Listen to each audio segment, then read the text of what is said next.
So as you know, we're going to be talking about Partners for Success in this session, and with a huge focus on the partnerships in the context of the African Continental Free Trade Agreement.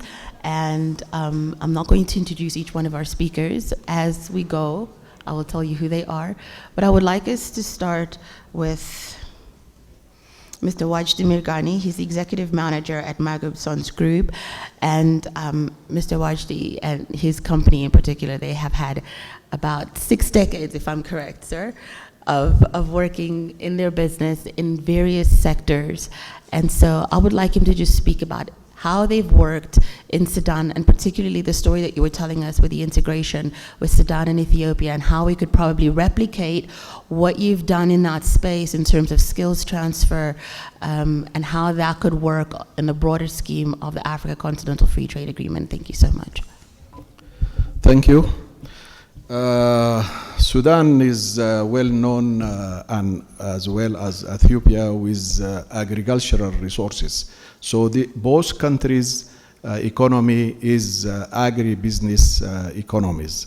But both are suffering from low yield, from underutilization, and this is why their exports are less than their import. So we are exporting less and importing more. In our group of company, we have actually focused in increasing the productivity vertically and to make added value for our crops. And we had invested for 5 years in crops like cotton, sorghum, sunflower, and we managed to reach 400% increase. And this is only by applying precision farming, using all the technology. And in this, you have to use the satellite for farming and for spraying and for fertilizing using. And after we manage to transfer a piece of land in Africa, just like where you are in America or in Australia, we manage also to help the farmers to increase their productivity by applying the same technique. And also we have invited the other big farmers to come in and also to apply the same techniques that we have managed. And with this, we managed to boost the economy and the export with quite decent proceeds for their exports. This actually cooperation not only limited to Sudan, we are doing the same for our neighboring Ethiopia, because we are the neighbors for Ethiopia from the west side. We do receive the farmers from Ethiopia to show them how to mechanize their farms. We also receive some students from the colleagues here, and also we are going to receive a delegate from the ministry with the minister to show them how to increase their cotton production, because Ethiopia invested very much in the cotton textile manufacturing, and with this we need them to increase their production. So we will transfer the technology also for Ethiopia. We are only doing this by investing in internal research, in training, and we are building a training institute so we can feed the sector with the quite technical people. On the other side also, we are doing farming contracts with the small farmers, and with this we avail all the finance, and we buy the crops from the farmers. And what we addressed, that we should address our issues and invest them and make the African continent easy in transferring the goods from where we can produce them cheaper to where they can consume cheaper. And with this, we believe we will come into a complete integrated African market. Thank you.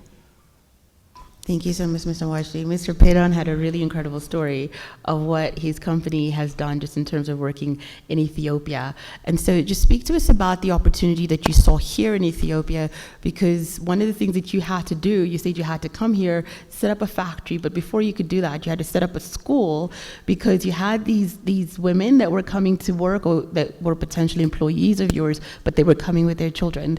And so just speak to us about, because a lot of the times when people look at Africa or in the context of partnerships with Africa, it always seems as though, you know, Africa is down here and the partner that's coming from outside the continent is up here. And you were saying that that's not the case and that there's a lot of opportunity here and that's what you saw. So just speak to us very briefly about that story. Thank you. Good afternoon, everybody. I will be very fast because I have only a few minutes. And my first time in Ethiopia was 2003. My idea was to find a company to have a business relation, and but it was not possible because the standard that at that time was in Ethiopia was not enough for the European market and American market. So I come back in Italy. I spoke with my brother and I say, if we want to do business in Ethiopia, we have to build a factory. But before to build a factory, we have to build a school. And my brother say, what? And I say, yes, because the factory that I visit, they have a lot of ladies, but around the lady was also a lot of children. So we needed to build a school and then to build a factory. 2004 we built the project. 2005 we have a partner in Ethiopia is in front of me now, and Mr. Kassan. And so we started 2005 to export in Europe and also in USA. So is our approach is not colonize, not to come in Ethiopia to put Italian flag and not Italian managers. So the opposite way is I put Ethiopian flag. I have more than 1 minute. I take the manager from Ethiopia to come in Italy to learn our know-how, etc., etc., and they come back. What we are happy is that 100% of what we produce we export for international market, and another thing very important is that we open the door for the other Ethiopian company to export in the same place. So now we have a district of beans export for a Western country. All of this is very important, and I'm very happy. And I was very happy when one big man in 2012 came in my factory. I speak with I speak about Bill Gates. That Bill Gates came in 2012 in my factory to look what is the good way to do business in Africa. And I finish to say that when I have a meeting with my colleagues, so my colleagues in Italy or in Europe, I say that we need more Africa, that Africa needs us. Thank you very much. Thank you so much, Mr. Perron. I'm going to go to Ms. Ashun. I'm coming back to you just now, Ms. Ashun. I'm going to come to you, Ms. Ashun, just to speak to us about what your, the organizations that you're involved in, what you're doing in terms of standardization and certification. You had mentioned that because when we're talking about the African Continental Free Trade Area, we're going to have certain standards. It's not just about production, right? It's about production and producing products and that are acceptable and have the same standard, that if you are exporting this, that there's a certain standard that you're meeting, that it's acceptable for you to be able to export that. Thank you.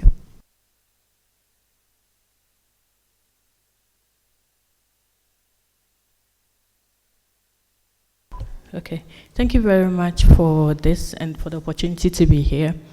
I am with the African Union, European Union Youth Cooperation Hub, and currently we are implementing about 6 or 7 projects in 17 countries between Africa and Europe. And of the project, they are under 6 thematic areas. We have governance, we have peace and security, we have environment, we have culture, sports, and arts. And then I'll talk about my cluster, which is the business cluster. We are currently supporting CSOs to implement projects in 5 African countries. In West Africa, we have Burkina Faso and Senegal. In Northern Africa, we have Algeria, Morocco, and Tunisia. And then in doing that, we are focusing on entrepreneurs to come up with businesses or to come up with products and services that are of high quality and standards that can be for the local market as well as their neighboring market and the international market. How do you do this? We are working through the business incubation and acceleration approach, and we are trying to ensure that whatever they come up with have standardization on them. So in the incubation process, we are working to ensure that they are certified or the products are good enough for all the market, as AFCFTA intends to open up market and take away barriers for goods and services. But then we are working with different partners that are to support in this, because for any activity to be successful, partners on the ground at the national and international levels are needed. So for us, you can think of ONG Solitaire, that is in Morocco. You can talk about RAG in Tunisia. We have Impact Hub in Senegal. We have La Fabrique in Burkina Faso. And then for the other clusters that I did mention, or the thematic areas, we have Somali Academy of Science and Arts, that is in Somalia. We have Go Down Art Center in Kenya. We also have the Lycée Technique de Segal in Mali, and then IGMVSS in Niger. Okay, and then the last one, which is the Kalari Youth Group in Nigeria. These are partners that are key to ensure that if AFCFTA is to be successful, you need all these players, you need the youth, you need women to... Thank you. Frank, I'm going to come to you to just speak about what your organization has been doing and what is exciting for you about the AFCFTA and what you see and just envision happening and how to overcome some of the challenges and the obstacles that we might have as we move towards integrating the region. Thanks very much, and may I say thanks to the organizers for inviting me here today. I head up a program, an institution called Trademark East Africa. We run about a $500 million fund, really trying to promote trade across East Africa. And we're very excited about the potential for the CFTA. The way that we work is broadly in 3 areas. The first is to help goods move around the region. So really to allow goods to move freely across the main trade routes that are usually transport corridors. So we do work on port development, infrastructure, and also work on one-stop border posts to reduce the corruption and the delays at the borders. Second area we work on is really some of the stuff that my colleague here was just talking about, work on standards and harmonization of standards, very important. We also do a lot of work on trade facilitation, and that's really automating trade, simplifying trade, and trying to agree on the basis of trade. And finally, we work with the private sector to really make sure that the private sector's voice drives all of that change, and that there are good opportunities for regional value chain development. I think what we've learned with partnerships is you need to think about partnerships at several levels. If you're working on regional trade, you need to work regionally with the regional institutions, and certainly with the Africa Union. I mean, we just signed an agreement this week with them, But it's very important then to transpose that down to the national level, okay? And I think what we've learned is that you can have policy often formulated in a place like Addis, but it has to be implemented in a country level. And the institutions that are responsible for implementing that are very important. Ministries of Trade, obviously the different revenue authorities, customs, there are many. I mean, usually in every country I'd say there's about 15 agencies. So the partnerships are really important, and you know, for those partners to drive that change. So the public sector has a massive role to play at the national level, and then the private sector is incredibly important. We need to give the voice of the private sector and make sure that that voice is heard in the negotiations and in the implementation. And we're not just talking about big business. It's very important that we talk about smaller business, particularly, you know, women-owned businesses and small traders, of which there are millions across East Africa. So, you know, I think that systems approach to thinking about the triangle, really, of regional institutions, national institutions, and the private sector is critical. And, you know, there's a lot to be excited about, because the potential for the CFTA to cut across the dysfunctionality is massive. And, you know, we're certainly very keen to play our part in that. And it really stretches from port development all the way through to standards. But it needs political will. It needs political will. And without that magic ingredient, it won't work. Frank, just on the back of that, I'm not going to let you go, but so far from what you've seen and in the region that you are working in, are you seeing that political will? Because as you say, without that, and without, and you can say that it's there, but without actual action, that political will is there, it's not going to work. So just speak to us about. No, thanks a lot. I think it is there. I really commend the Africa Union. I actually commend Ethiopia hosting us here. There's a great amount of leadership being shown. But there will be difficult things to overcome. It'll mean transposing political will to agency level change. And I mean, I've been to a lot of border posts in my time, probably visited about 40 or 50. It's fine to have the head of state talk about fine change, but if it's the customs officer at the border not implementing it, that's a problem. So we need to make sure that that political will is exhibited all the way down to the implementation. Because in the end, we want a continental free trade agreement that we can use. And the most important thing is for that trade facilitation to help that happen. And I personally am a great optimist that it can. But, you know, that transposition is very important. I'm going to come to you, Ms. Asare, with that. And she's the CEO of the Ghana Exports Authority. And just from what, on the back of what Frank has said there, what is your organization doing so that we are prepared when it comes to that political will, that it's trickling down to the people that are on the ground and that are implementing the things that need to be implementing to make sure that the AFCTA works? Good afternoon once again, and thank you for inviting me here. So Ghana Export Promotion Authority is the TPO of Ghana, and I hope you all know that the African Continental Free Trade Area headquarters is going to be in Accra, and it's actually going to be in a building where my head office is. So everybody is looking up to me to make it work, as I'll have direct connection with the headquarters of AFTA. And since I came here a couple of days ago, I've been hearing it being called AFTA. And I asked myself, after what? But I just want everybody to know that it's after Africa is now and not Africa the future. Africa is no more the future, it's now. So after the future is now. That's where we are going. And we in Ghana are taking it very seriously, especially Ghana Export Promotion Authority.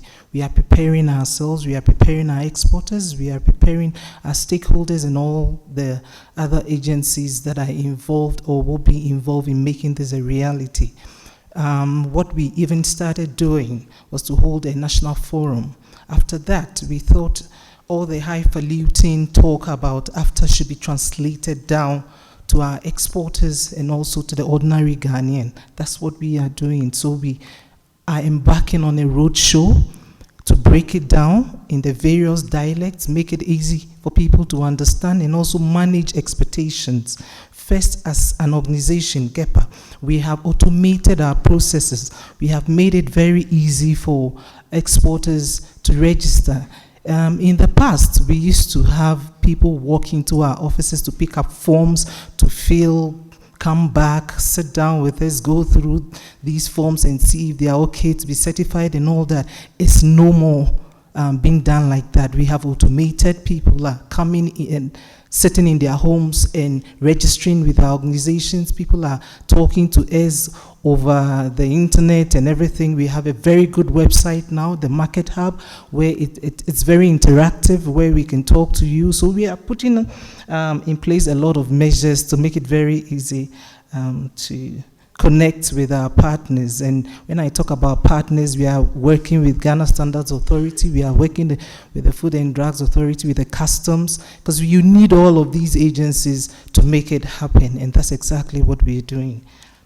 Thank you. Before I let you go, I'm going to ask you what kind of discussions, because I would imagine that Ghana is speaking with other countries, what kind of discussions that you're having with other countries in terms of that this is not just in Ghana, that it's happening in the other countries that are going to be part of the AFCTA?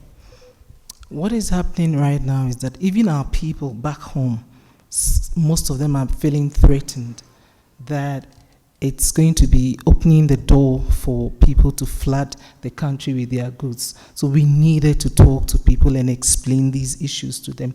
We are also talking to our fellows in the other countries, neighboring countries. As I talk to you, ICT organized a very good and important forum in Abuja for all CEOs of the TPOs in the ECOWAS region, and this is the beginning of some of the things that are being done and the issues that are being tackled. Yeah.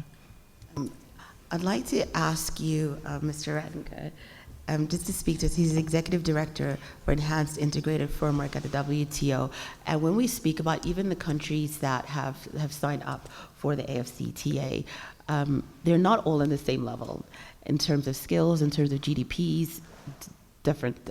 So just speak to us about how partners can help to ensure that the least developed countries benefit from the FCTA. Thank you very much, and I would like to first of all thank ITC for inviting me to this panel. And EIF is, of course, a unique partnership between the international organizations such as ITC, WTO, and 51 countries where we work, and 24 donors. So what I would like to mention in literally 180 seconds is to focus on 5 points. Let me see how I can do that effectively. So the first one is to support evidence-based analysis. This is to identify opportunities and gaps and prepare action plan with targets and indicators, and that those targets and indicators should be achievable, and these targets and indicators are there to not only to implement but also to monitor, because there's something that we do similar to that called diagnostic trade integration study. This is an evidence-based analysis piece that we do at the country level, and we update them on a regular basis between 3 and 5 years. So when we update a new version of the DTIS, this will have a component on CFTA as well. And similarly, ITC prepares the national export strategy. That could also be a piece of analytical evidence that could form the basis for decision making.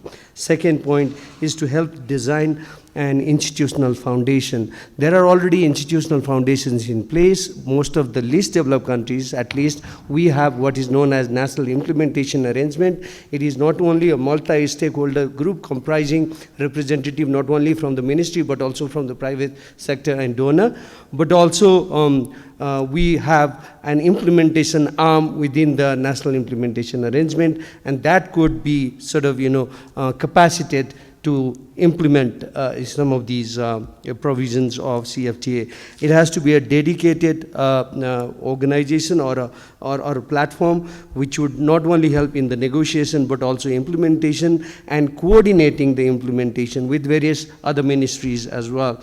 And to monitor as well as to avoid duplication, and they could be a platform for sharing information to the potential stakeholders on the advantage that they could take. Third aspect is the aspect of regional value chain. Many African LDCs are not participating in the global value chain, but they can participate in the regional value chain where CFTA could be a platform through which this could be facilitated. And the fourth one is to harness the potential of technology, particularly digital technology, to help these countries to move up the value chain ladder, avoid commodity dependence, and enhance their competitiveness. Many things have already happened in the region. There are examples of blockchain in Ethiopia, supporting ecosystem in Senegal and everything. But then there are 3 areas: infrastructure, skills, and policies, in which we need to invest more, and we are doing the necessary analytical work as well as providing the support for that. And final point is to make this process inclusive. Frank has already mentioned this, to include not only the private sector, but the big private sector, but also micro, small, and medium enterprises, women, youth, farmers, during negotiation as well as during implementation. You have to follow a policy of leaving no one behind when it comes to the implementation of CFTA as well. Thank you. Mr. Migani, I'm going to come back to you to just speak about just in terms of competition. When you look at a company that has got as much experience, as much skills as your company has, but you say that you've come into a country like Ethiopia, for instance, it's been so important for you to transfer those skills. And you were also saying that you want to get the people that you're working with, you want to get them to the place where they are self-sustaining, that they don't actually need your organization or your company to be able to do what they're supposed to be doing. But just speak to us about the competition, because somebody could say, well, your company is very well established and you can go into any market that you want to work in. You work in 5 different regions on the planet. So they would say, well, you have the luxury of doing that. But speak to us about how important those kinds of partnerships are going to be for Africa as a whole to develop. Yes, good. In fact, when we look into the matter, we look into the macro levels where we are in Africa, we are not utilizing our resources properly, and we are suffering from weak economies because of our exports.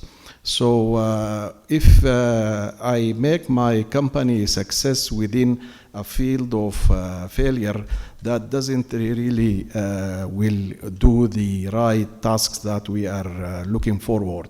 We are looking forward that the whole economy to be a positive, that we have a surplus and we are exporting more than we are importing.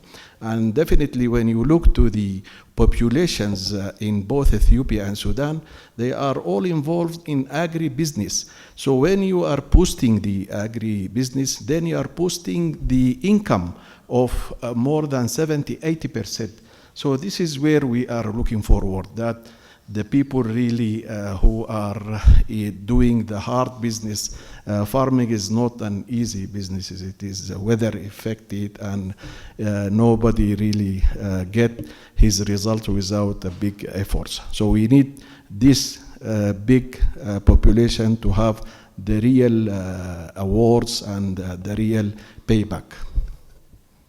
Thank you so much. Mr. Perron, I'm going to ask you about value add, because that's one of the things that you were talking about when you came into the market of getting the production level of the products that were being produced to export level for them to go into the markets that you're now exporting into. Speak to us very practically about what your company had to do to get them to that level in terms of just making them viable in the export market.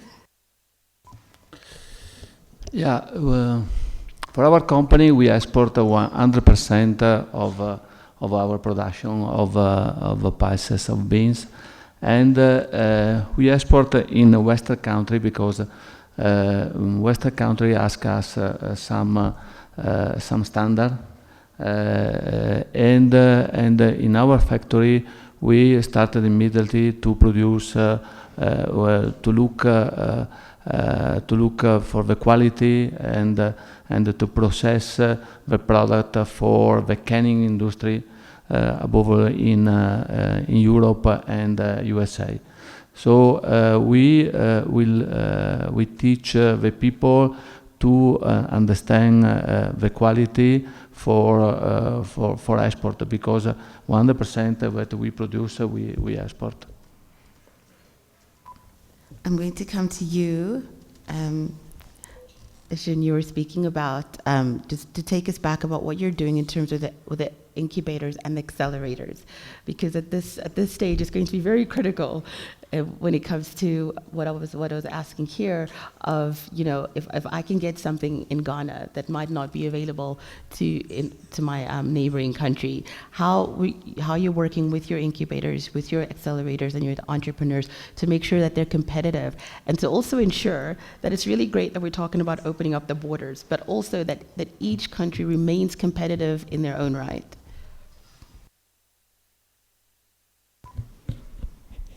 Okay, so in doing this, we offer a set of services or packages to the incubatees or to the entrepreneurs we are working with. And as I did state about the partners, there are different partners who have different levels of capabilities and technical expertise. So in bringing this together, the incubatees tend to have the best value on the market, and they also get the exposure. There's currently the exchange program where we have the entrepreneurs, or as the program moves on, we're going to have some of them move from northern parts of Africa to West Africa to learn, which of course, there are two different contexts. So it gives room for the entrepreneurs to learn so much and then share with their other colleagues. And this, I believe, will give them the competitive advantage that they need to be able to survive in the local market and then also to extend to their neighbors. I'm going to come to you because just to speak about some of, because a lot of people are very excited about this, and I think even in the conference when we talk about this, it's in the context of we're so excited opening up the borders. But what are some of the fears that you're hearing about and the resistance that individuals might have and also nations themselves might have from a public sector and a private sector point of view of what's going to happen when this really does come to fruition? Well, I mean, there are two types of problems that the private sector could possibly envisage. Is that, you know, of course, with all this happening, what will happen to the next round? I mean, 90% of the tariff has been liberalized, but what about the non-tariff barrier? And precisely what Frank was mentioning earlier, because the standard is going to remain there, and the fact that trade facilitation, all the red tape, bureaucracy, and other kinds of non-tariff barrier will remain there. How do we overcome those challenges in order to be able to take advantage of the opportunity? That's one fear for which many private sector are lobbying with their government in order to make sure that those non-tariff barriers are removed, and some of those barriers, some of those non-tariff measures are at least harmonized so that goods can flow across the border. Not only goods, but services can also flow across the border without any hindrance. That's one. The other side is the competitive pressure, right? The competitive pressure is that if the market is going to open up and then there are big players in the region, for example, this might already be the case in East Africa, where there's a big player which could potentially dominate the market, and other players might already fear about that. But now we are, getting into a situation where exporters who have sufficient capability, not only in terms of production, but also productivity and meeting the standard, and they have the necessary resources, human as well as financial resources. They have the necessary skill set. They have the necessary technology. How these companies from, let's say, let's now talk about countries, Nigeria, South Africa, Egypt, how they are going to affect the market of smaller countries such as Burkina Faso, Benin, or Rwanda, or a few other countries, right? So that kind of fear will definitely exist, and in order to allay that fear, I think there's a provision within AFCFTA to designate 3% of the product as the within the negative list, and 7% of the product within sensitive list. And this sensitive list can be phased out over a period of time in between 10 and 15 years. I think this will help other countries in the region, which are relatively small, to become more competitive. And if they are unable to catch up with the rest of the continent or compete in the market, they can participate to the regional value chain, thing that I mentioned earlier. There we are already doing some work. Actually, we are providing support on shea butter value addition to countries, 4 countries in West Africa. These are Benin, Burkina Faso, Niger, and Mali. But we are also providing support to Global Shea Alliance to facilitate a creation of regional value chain. I'll stop there. Thank you. Frank, I'm going to come to you. Just speak to us about what you. There are a lot of things you can talk about, but maybe just one that is a big highlight of how you've seen integration in East Africa and how that can be replicated in this free trade. Yeah, you know, I think the thing that I've seen that's been perhaps one of the most powerful forces has been digitization. And I'm really excited about that because a lot of the time, you know, there's a lot of corruption around. If you export or import, there are many agencies you have to work with. And if you have to run around getting export or import permits, we say you have to pay a bit of Quito Godogo. There's a little bit of speed money paid by firms, and that can really add up to a lot of cost.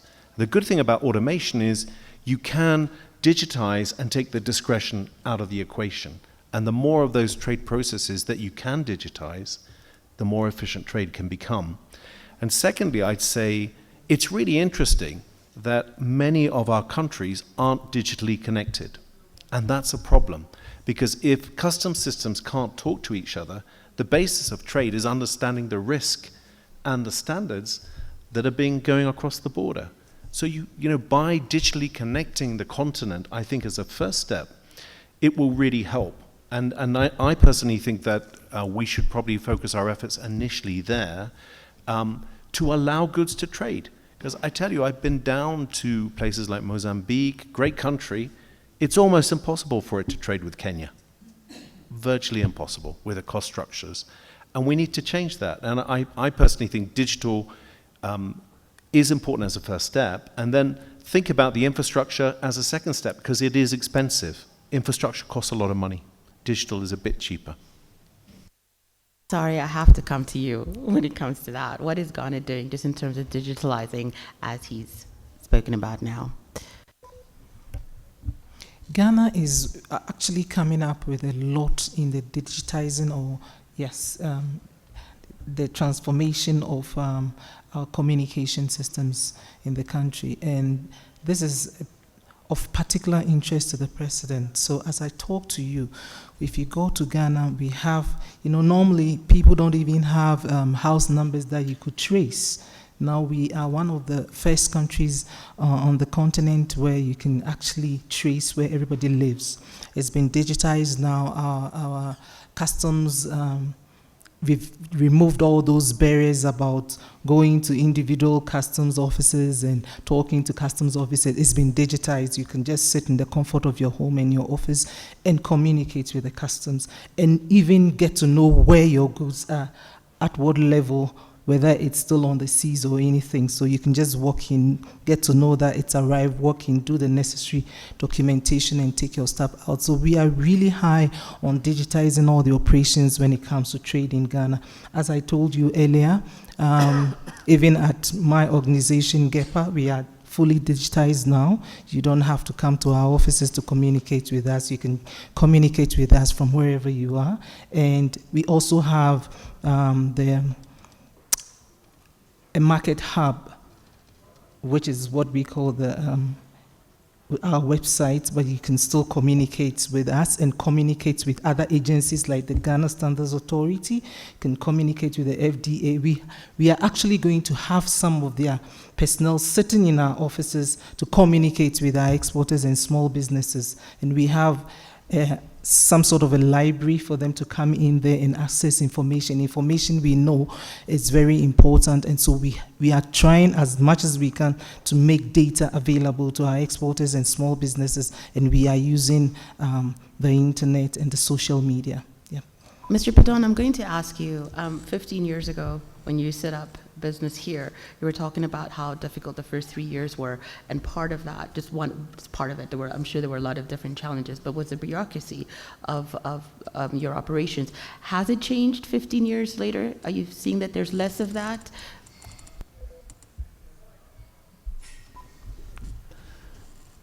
Well, if we come back 15 years ago, the difficult was a lot and different difficult.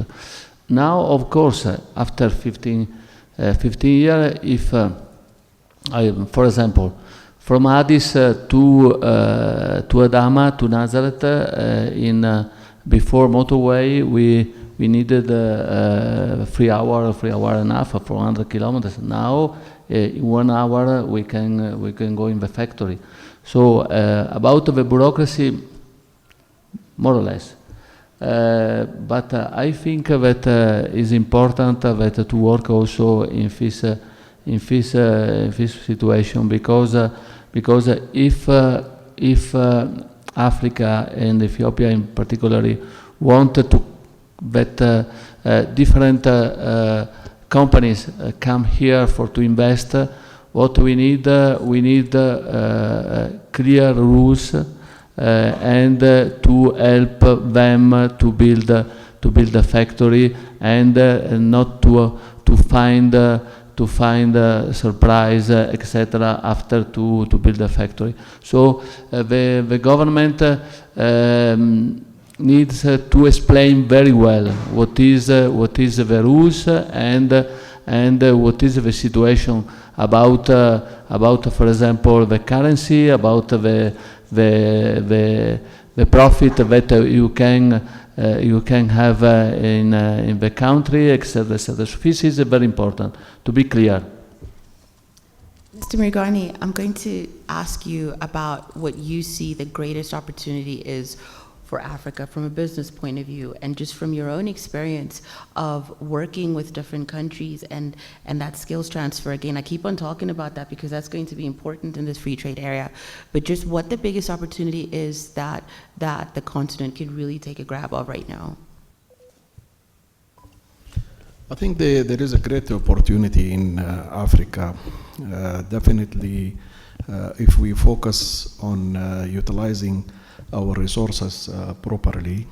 I mean, if you look into the example of Sudan and Ethiopia, they have plenty of resources, and that's reflected on the economy. So if the governments focus on really put the resources on the right track and make all the plans and the develop on these tracks, definitely we will boost our economy. And I do believe that we have this opportunity on all the African countries, and we can intertrade and make self-sufficient Africa with a surplus that make Africa as a biggest exporters for commodities to the rest of the world. Okay, so I've been told we probably have a few minutes by Natalie, and I think I'll open up to the floor, Natalie, because I'm sure there are people that have got burning questions for our panel. Do we have a roving mic? Does anybody have a question for our panel? Yes, there we go.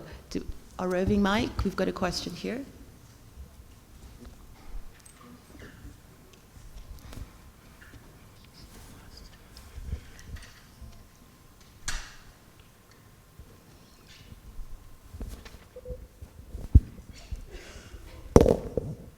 Okay, thank you very much, ma'am. I'm Nomvula Makhotlo from the South African government. I want to thank the panel. I have a question for Madam Afua from Ghana. Thank you very much for the good work that you are doing to prepare exporters in the looming after after Africa. Now. Yeah, but I want to say, in order for Africa to really reap the benefits out of this beautiful initiative, is if Africa can work as Africa, as one. I know that we need to start at national level, but I think the fact that all along we are working as individual countries, we actually deplete our strength. We need to work as one, as a one block, in order to capitalize on our strength, so that we are one in approaching and in benefiting in the benefits that come out of this initiative.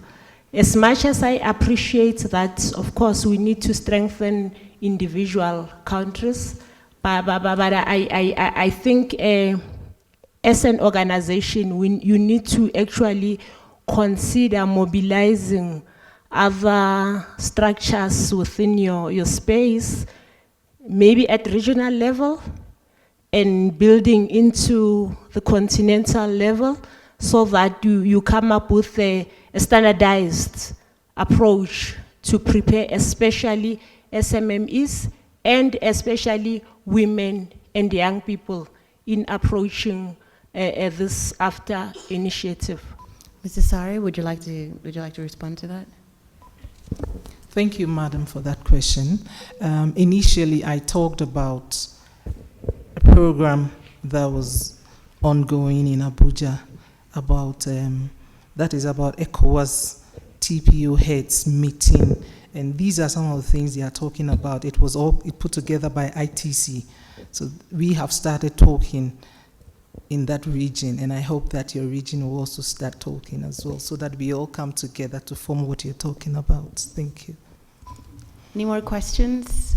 We got a question there in the middle.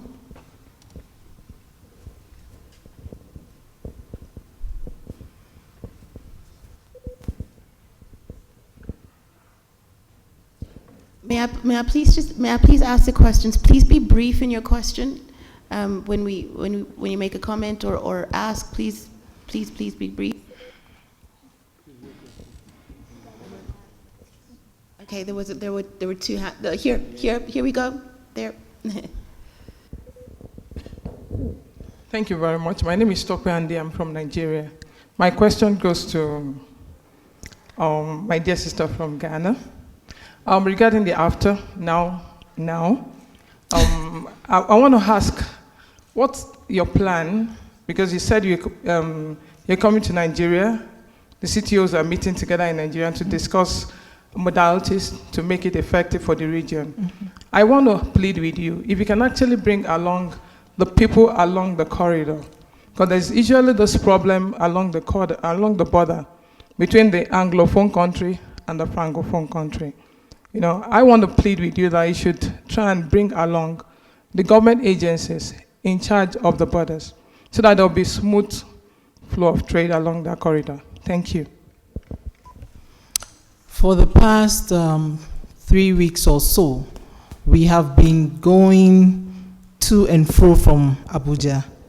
Because of the issue we had with you, we couldn't even take our goods to Abuja. When GEPA was part of a fair that was going on in Lagos, we couldn't take our goods to Lagos. We got stuck at the border for 3 weeks and beyond. You still had people had their trucks parked at the borders. There was no ease of passage. And you know that we've been talking to your government, and it got to a point where now we can take our stuff through to Lagos and Abuja.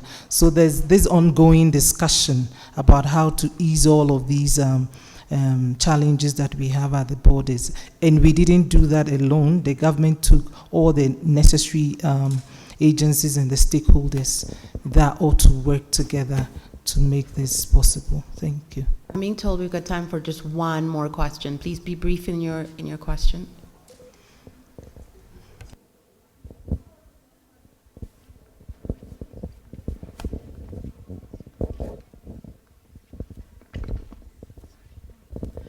For me, this is a humble request. I'm Lucia from Uganda. I make sweaters. As we have been here, I don't think all the countries in Africa have been represented. My humble request is, if this information you have got here, it can be transferred to all countries in Uganda, and each country can get representatives for women, maybe 2 or 3. Then they get an office in African Union, because this is our offices for all Africans. Because some countries, they are weak to put into practice whatever you have talked about. Those strong ones and weak ones, when they sit together, they can advise each other, so that at the end, I think we can get something which can help all countries which are weak and which are strong, if we come together as one Africa. I think he had responded to that, but maybe you can just briefly again reiterate. Just to elaborate that point a bit, thank you very much. The institutional framework, that I come back to this once again, because it's important for each and everyone. That's why I say leave no one behind. Each and everyone to understand the implication of the Continental Free Trade Area agreements, the opportunity that exists, and the sectors in which they could potentially participate as importer, as exporter, as a part of regional value chain or global value chain. And that role has to be played by a ministry responsible for not only the coordinating everything, but also not only implementing or coordinating the implementation aspect, not only mobilizing resources, but also to work as a repository of the information, and to sensitize people in Africa about the opportunities and the steps that need to be taken in order to take advantage of those opportunities. Frank, you know this region pretty well, very quickly. Yeah, I just wanted to add, I think, we're talking a lot about the Secretariat in Ghana, and I think it's going to play a really important role. But don't forget, there are already regional economic communities throughout Africa, and I'm sure that they also need to be part of the implementation structure for the CFTA. I think it's probably, it's a big ask for one institution, although I'm sure you have a large building. It may be difficult for one institution to cover everything. And I personally think, and I know the Africa Union is having a big debate with the regional economic communities about their role also in the implementation.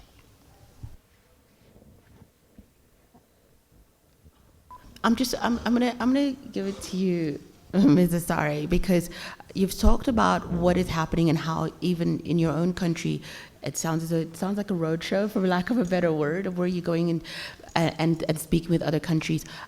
Are you seeing more of that happening in the region? As she said, she's saying that in her country, for instance, a lot of this information isn't getting down to the ground to where the people are.